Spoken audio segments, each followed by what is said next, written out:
ሰላም ወደላ እባላለሁ ከፎርቢ ፉል ስታክ ዌብ ዴቨሎፕመንት እና ቪዛ ሴንተር።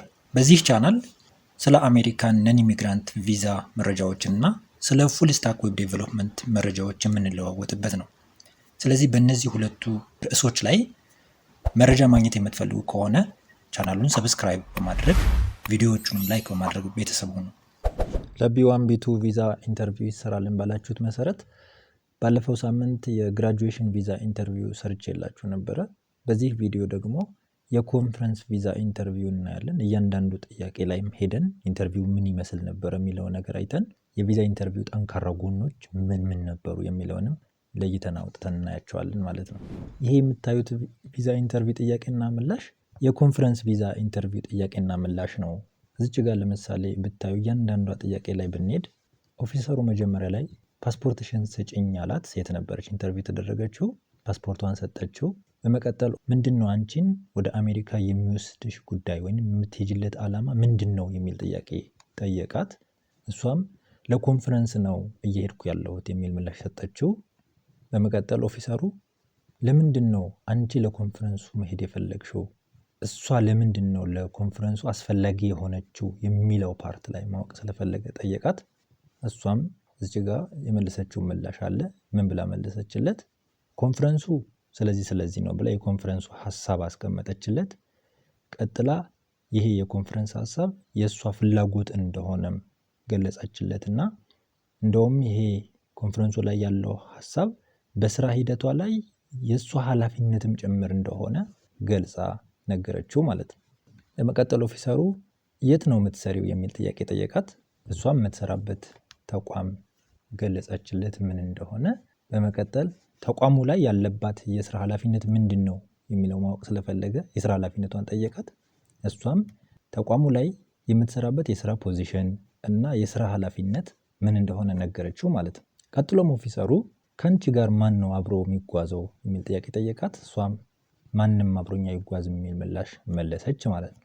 ቀጥሎ የጠየቃት ኦፊሰሩ ለምን ያህል ጊዜ ነው ዩኤስ ላይ የምትቆየው የሚል ጥያቄ ጠየቃት። እሷም ለ2 ሳምንት ነው ለመቆየት ያቀድኩት የሚል ነገር መለሰችለት። በመጨረሻም ለኮንፈረንሱ የተጠራችበት የኢንቪቴሽን ዶክመንት እና የስራ ዶክመንቶቿን ጠየቃት። እሷም እነዛን ዶክመንቶች ሰጠችው። ዶክመንቶቹን ካየ በኋላ ቪዛዋን አፕሩቭ አደረገላት ማለት ነው። ጠቅላላ ኢንተርቪው ይህን የሚመስል ነበረ። ጠንካራ የሚባል ኢንተርቪው ነው። ለይተን እናየዋለን ከምን አንጻር ይሄ ኢንተርቪው ጠንካራ ነው የሚለው። ይሄ ኢንተርቪው ከሁለት ነገሮች አንጻር ጠንካራ ነው። ኦፊሰሩም ሁለት ነገሮችን ኢቫሉዌት አድርጓታል። ምንድን ናቸው? ፐርፐዝ ኦፍ ትራቭሏ እና ከሀገር ቤት ጋር ያላትን ቁርኝት ኢቫሉዌት አድርጓል በዚህ ኢንተርቪው። ሁለቱም የመለሰችበት መንገድ ደግሞ ጠንካራ ነው። እንዴት ጠንካራ ሆነ? የቱ ጋር ነው እነዚህን ሁለቱን የተጠየቃት የሚለውን የተወሰነ ለይተን ነው። ለምሳሌ ፐርፐዝ ኦፍ ትራቭሏ ሲጠይቃት በመጀመሪያ ዳይሬክት ሊጠይቃት ወደ አሜሪካ የሚወስድሽ ጉዳይ ምንድን ነው ሲላት ለኮንፈረንስ ነው መሄደው የሚል ምላሽ ሰጠ። ፐርፐዝ ኦፍ ትራቭሏ ምን ያህል ጠንካራ ነው የሚለው ለማወቅ ነው ኢንተርቪው እያደረጋት ያለው። ቀጥሎ ለምንድን ነው ለኮንፈረንሱ የምትሄጂው የሚል ነገር ጠየቃት። ስቲል ትራቭል ፐርፐዟ ምን ያህል ስትሮንግ ነው የሚለው ኢቫሉዌት እያደረገ ነው። እሷም ስትመልስ እጅጋ ጠንካራ ምላሽ መልሳለች። ይህ አመላለስ በጣም ቆንጆ ነው። በደንብ ሪሌት አድርጋ ከስራዋ ጋር ከኃላፊነቷ ጋር ማች በሚያደርግ መልኩ ምን ያህል አስፈላጊ እንደሆነ ኦፊሰሩ እንዲረዳ አድርጋ ነግረዋለች። ምን አካታ? አንደኛ የኮንፈረንሱ ሐሳብ ገልጻ፣ ሁለተኛ የእሷም ፍላጎት እንደሆነ የኮንፈረንሱ አይዲያ ገልጻ፣ ሶስተኛ ደግሞ እንደውም በምትሰራበት ተቋም ውስጥ የስራ ኃላፊነቷም እንደሆነ ኮንፈረንሱ ላይ የሚነሳው ሐሳብ የስራ ኃላፊነቷም እንደሆነ ጭምር አድርጋ ስትሮንግሊ ገለጸችለት ማለት ነው። ይሄ ፓርት ፐርፐዝ ኦፍ ትራቭሏን በደንብ ስትሮንግ እያደረገው ነው። የምትሄድለት ዓላማ ለእሷ በጣም ቫሉ ያለው ነገር እንደሆነ በደንብ እንዲያይ ሪሌት የሆነ ከስራዋ ጋር ከኃላፊነቷ ጋር የተገናኘ እንደሆነ እንዲገባው አድርጋ ነግረዋለች። እዚህ ጋር የጠቀሰችው ነገር ከስራዋ ጋር የተገናኘ ስለሆነ የት ነው የምትሰሪው የሚለው መልሶ ጠየቃት። የምትሰራበት ተቋም ገለጸች። ከዛ በኋላ ኃላፊነቷን ጠየቃት። ተቋሙ ላይ ምን አይነት ኃላፊነት አለብሽ? የስራ ኃላፊነቷም ጠቀሰች። አገኝ ደግሞ የስራ ፖዚሽኗም ለኦፊሰሩ አስቀመጠችለት ማለት ነው። እስከዚህ ድረስ ያለው በጠቅላላ ፐርፐዝ ኦፍ ትራቭሏን ነው ኢቫሉዌት የሚያደርገው። ፐርፐዝ ኦፍ ትራቭሏ ጠንካራ እንደሆነ በደንብ ሪሌትድ እንደሆነ የሚያሳይ ስቶሪ ነው ያቀረበችለት ለኦፊሰሩ።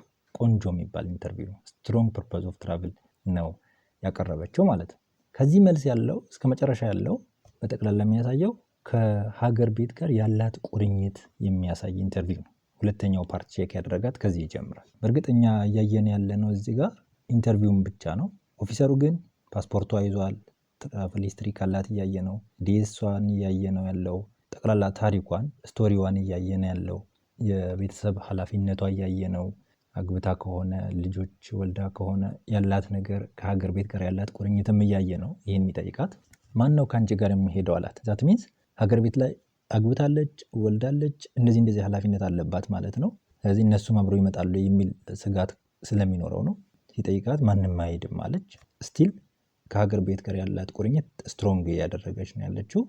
ኦኬ ይሄ ሰከንድ ክራይቴሪያ ማለፈች። በመቀጠል ምን ያህል ጊዜ መቆየት ትፈልጊያለሽ አላት። ለ2 ሳምንት የሚል ምላሽ ሰጠችው። ከዛ በኋላ ቀጥሎ እስካሁን ያወራ ነው እስቲ ምን ያህል ጄኒውን ነው እና ዶክመንት ካላት ሊቭ የሚል ሀሳብ ነው የቀረበው። አንደኛ ለኮንፈረንስ የተጠራችበት ኢንቪቴሽኑን ማየት ፈለገ። ሁለተኛ ደግሞ የስራ ዶክመንቶቿ እውነትም ከዛ ተቋም እየሰራች በዛ ፖዚሽን በዛ ኃላፊነት እየሰራች ያለችው ከላይ ያወራችኝ ነገር ምን ያህል ጄኒውን ነው ምን ያህል እውነተኛ ነው የሚለውንም ለማረጋገጥ ዶክመንቴሽኑን ጠየቃት። ዶክመንቴሽኑን አየ፣ እንዳለችው ሆኖ አገኘ። ስለዚህ በቀጥታ ወደ አፕሩቫል አመራ ማለት ነው። ስለዚህ ይህን ኢንተርቪው ስታዩት ጠንካራ ጎኖች ያሉት ጥሩ የሚባል ኢንተርቪው የተደረገው ለኮንፈረንስ ሲኬድ ሊሆን የሚገባው አይነት ኢንተርቪው ነው የተደረገው። ከፐርፐዝ ኦፍ ትራቭል አንጻር ጠንካራ ነው። ከሀገር ቤት ጋር ካላት ቁርኝት አንጻርም ብታዩት ጠንካራ ነው ማለት ነው። ስለዚህ አሁን በዚህ ቪዲዮ ጥያቄዎቹ እያንዳንዱ አየን። አገይን ደግሞ እንዴት ፐርፐዝ ኦፍ ትራቭል ስትሮንግ እንዳደረገች አየን። ከሀገር ቤት ጋር ያላት ቁርኝትም እንደዚሁ ስትሮንግ እንዴት እንዳደረገችው አይተናል ማለት ነው። የእናንተ ኢንተርቪው ሰዓት ላይ ከነዚህ በተጨማሪ ፋይናንሳችሁንም ተጠየቁ ይሆናል። ፋይናንሳችሁንም እንዴት ስትሮንግ ማድረግ አለባችሁ የሚለው ሌሎች የሰራኋቸው ቪዲዮዎች ስላሉ እነሱ ላይም ስለ ፋይናንስ የጠቀስኳቸው ሀሳቦች አሉ። እነዚያንም ተመልከቱ። በዚህ መልኩ ስቶሪያችሁ ካቀረባችሁ ስትሮንግ ፐርፐዝ ኦፍ ትራቭል እንዳላችሁ፣ ፋይናንሳችሁ ጠንካራ እንደሆነ እና ከሀገር ቤት ጋር ያላችሁ ቁርኝት ደግሞ እንደዚሁ ጠንካራ እንደሆነ ለኦፊሰሩ የምታሳዩት ከሆነ ቪዛችሁ አፕሩቭ ይሆናል ማለት ነው። ኔሰሰርሊ ግን ለምታወሩት ነገር በሙሉ ጄኒውን እና እውነተኛ መሆናችሁን ኦፊሰሩ ማወቅ ስለሚፈልግ ዶክመንቴሽን ሊኖራችሁ ይገባል። ነገር ግን ዶክመንቴሽን ስለያዛችሁ አፕሩቫል አገኛለሁ ብላችሁ ግን እንዳታስቡ። ትልቁ ነገር የእናንተ ታሪክ ነው ዲኤስ ላይ ያለው እናንተ ኢንተርቪው ላይ የምታወሩት መረጃ ነው ትልቁ ነገር። ነገር ግን የምታወሩት ነገር ደግሞ ውሸት አለመሆኑ ኦፊሰሩ ምናልባት ዶክመንቴሽን ሊጠይቅ ይችላል እዚህ ጋር እንዳየ ነው። ስለዚህ የምታወሩት ነገር የሚደግፍ ዶክመንት ሁሌም ይዛችሁ መሄድ ያስፈልጋል ማለት ነው። ለዛሬ ይዤላችሁ የመጣሁት ቪዲዮ ይሄ ይመስላል። ቀጣይ በሌላ ቪዲዮ እንገናኛለን። ቻናሉን ላይክ እና ሰብስክራይብ እያደረጋችሁ ቤተሰብ ሁኑ። እስከዛው ድረስ መልካም ጊዜ